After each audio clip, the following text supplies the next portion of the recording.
So you want gluten-free cookies and don't have time to soften butter? No problem. We're gonna make gluten-free cookies without having to soften this at all. In fact, we're gonna make gluten-free saucepan cookies.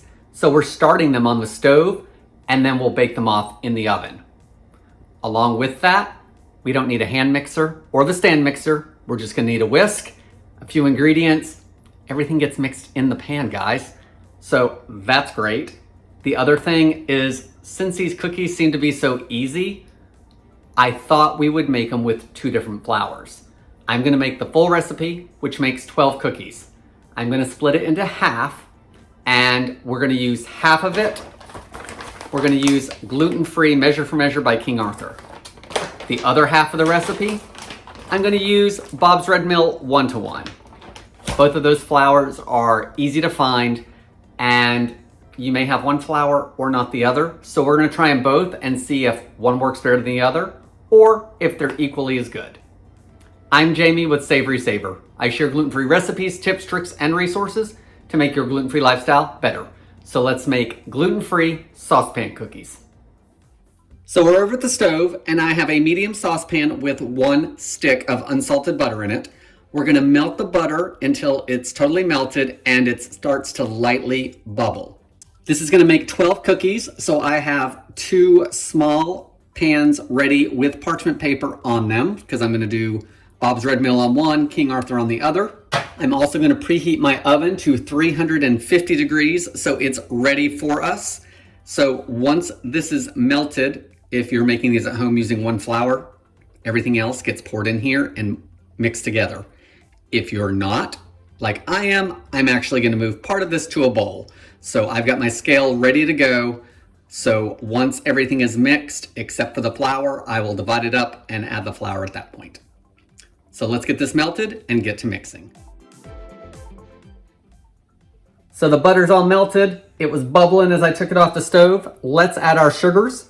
I've got 1/3 cup of brown sugar that's been packed and 1/3 cup of powdered sugar.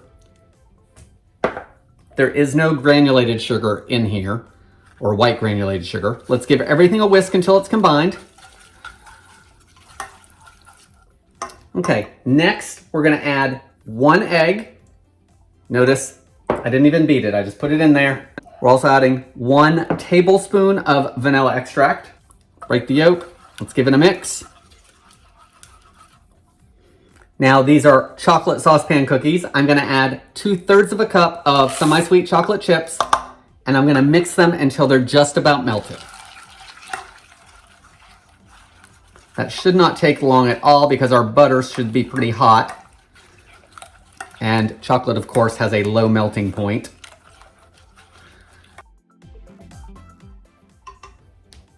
Now at this point, we're gonna stir in the rest of our dry ingredients. This is where you would stir in the flour as well, but I'm gonna mix the first 2 ingredients and then I'm gonna weigh it, separate it into halves, and then I'll add each flour separately to each mix. So I'm gonna add a 1/2 teaspoon of baking soda and 1/4 teaspoon of fine salt. Now I'm gonna weigh it so I can split it in half. So to the first batch, let's add our Bob's Red Mill. I've got 1/2 cup. If you're doing the full recipe on its own, you'll need 1 cup of gluten-free flour, the kind with everything in it. Let's get it all mixed together. All right, everything's mixed on the Bob's Red Mill. I'm gonna put this to the side and mix our other one while it's still warm. I don't want it to cool off anymore. And then we'll just shape them in just a minute. All right, so here's our other half of the mix. Here's 1/2 cup of King Arthur Measure for Measure. Got another spatula. Let's give it a mix, get everything in there. All right, so this is all mixed together. So now let's get them onto our prepared pans. I've got the cookie scoop. The recipe says, the original recipe actually said a tablespoon. That looks like a little more than that than me, to me, as far as getting 6 cookies out of it. I'm gonna use a 1.5 tablespoon scoop. We'll see what happens. We just want to scoop it onto the pan.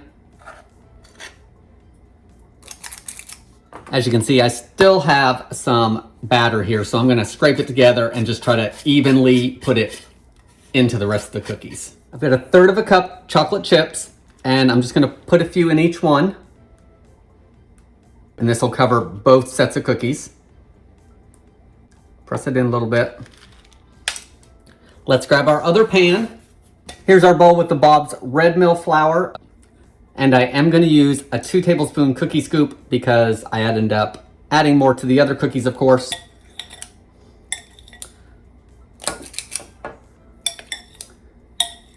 So this batter appears to be a little bit thicker.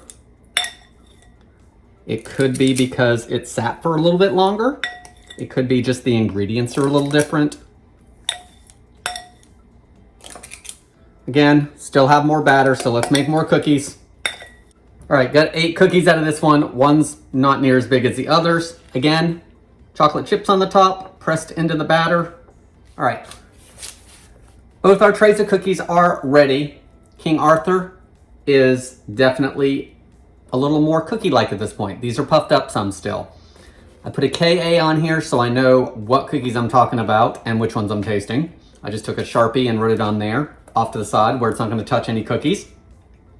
We're gonna bake these for 10 to 12 minutes. That's a pretty standard cookie baking time. And I'm gonna bake them until the edges are slightly crisp while the middle is still a little gooey. So 10 to 12 minutes, then we'll let them cool for just a minute or two and we'll see if we like one better over the other or if they're both doable depending on what kind of flour you have. Let's get these baked. So our cookies have just come out of the oven. I did an 11-minute bake just to give them ample time to bake. And just looking at them, we have the Bob's Red Mill here, which didn't spread quite as much, and they actually look a little better to me. The King Arthur spread more, and part of it is that I got 7 cookies here and 8 cookies here, but that little one didn't affect this much. So in regards to looks, I like them both. My preference is this one, the Bob's Red Mill, just a little bit more because I feel like they didn't spread as much. Once they cool, we'll see how they are because I am gonna let them cool for just a couple minutes. And once I film this segment, I will get them transferred to an actual grid to cool completely. In regards to the chocolate chips on the top, they definitely could have used a few more because, you know, they're not spread very much. You know, they're in random places because the cookies spread and the chocolate chips kind of stayed where they were. So let's let these cool for a minute and then we'll give them a taste and see if one is better than the other or if it's one of those things that it doesn't matter. It's not going to be a versus thing because it's going to be a preference thing. So let's get these taste tested. So both cookies are done. They've cooled for 5 or 10 minutes, you know, partially on the cookie sheet for 2 or 3 minutes while I filmed and talked to you guys, and then another couple of minutes on the rack. So I've got them both marked so I don't taste the wrong one. I'm also gonna do probably half a cookie of each as far as tasting goes because it's lunchtime here and I should probably eat lunch before I snack down on the cookies. So here are 2 of the cookies. They're all about the same size, guys. I had one small Bob's Red Mill one, but this is the average size of the Bob's Red Mill. This is the average size of the King Arthur. And guys, this one had more spread. Even though the sizes weren't exact because I did go up to a 2 tablespoon scoop, I used a tablespoon and a half, and then you guys saw me, I added, you know, more cookie batter to each. So these had more spread, I feel, but not by much because they're almost the same thickness. So in regards to that, I'd give them the same effort. No problems with either. They both baked well. I mean, 11 minutes, I felt that they were done. I don't feel that one needed to cook longer or less than the other. That's a good sign. As far as the bottoms, they look cooked. Coming off the pan, no issues with them crumbling or breaking, which is a problem with regular cookies all the time, I feel, when I make those. So I like that. So now it's time for the important part, the taste test to see what I think about them and see if you guys think it's worth making. So I'm gonna take the small Bob's Red Mill. Let's try it first, strictly because the letter B comes before the letter K. All right, so we'll break it so you guys can see it. Nice cookie break. Looks well baked in the middle. Let's try it. Crisp on the outer edges, chewy in the middle, my kind of cookie. I do not like crispy cookies usually. So texture-wise, really good cookie. And now let's just finish the half a cookie I said I wasn't gonna eat. Taste-wise, in regards to it being gluten-free, I can't really tell it's gluten-free, guys. I don't feel that it tastes starchy. I don't feel that it tastes gritty. So if that's a selling point for you guys on using Bob's Red Mill for these cookies anyway, I think it's a win. Okay, Bob's Red Mill, for me, no issues whatsoever.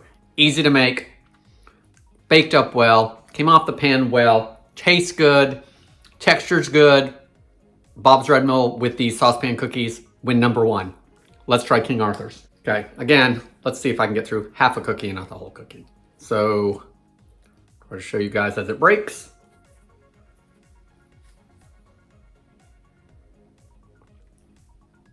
I feel like that one didn't break as easily for me, but it's also a bigger cookie, so we'll not hold that against it.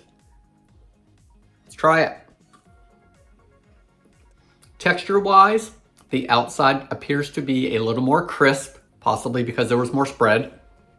And the inside isn't quite as chewy as I would like, and it has a different chew to it, actually. It's not a bad chew, but it is definitely different, in my opinion, than the Bob's Red Mill. The taste, still a good taste. I don't think it's quite as good as Bob's Red Mill. I feel like the taste isn't off, but it's not bad. I do think in the end, if I had to have a preference, it would be Bob's Red Mill for these cookies. But yeah, the King Arthur, they're not bad, guys. If you have King Arthur measure for measure and that's what you use at home for things, this cookie recipe works fine. Don't let my preference of the Bob's Red Mill on this one be the reason you decide to make or not make these cookies. If you guys have watched this channel for a while, you know that I am not sold on any one specific gluten-free flour blend yet. I mean, if that ever happens, it does. But guys, I think I have like 4 or 5 blends in the house right now. So quick recap, gluten-free saucepan cookies. The biggest thing with this recipe is we didn't have to let the butter soften. We melted it, mixed everything together, and got them baked. The next really good thing, no mixer, no stand mixer. It took a whisk. Less things to clean, which is always nice. Bake time was short. Easy to assemble. You scooped them onto the pan. Both tasted good. Always a winner when you're gluten-free baking. And no issues as far as my baking ability today. So that's good too. I think that's all we have for today. So which is your favorite? Or do you have a favorite? Or you don't use either of these flours. Brenda, if you're watching, I think you are a Krusty's gluten-free flour blend person, if I remember, which I still have not tried.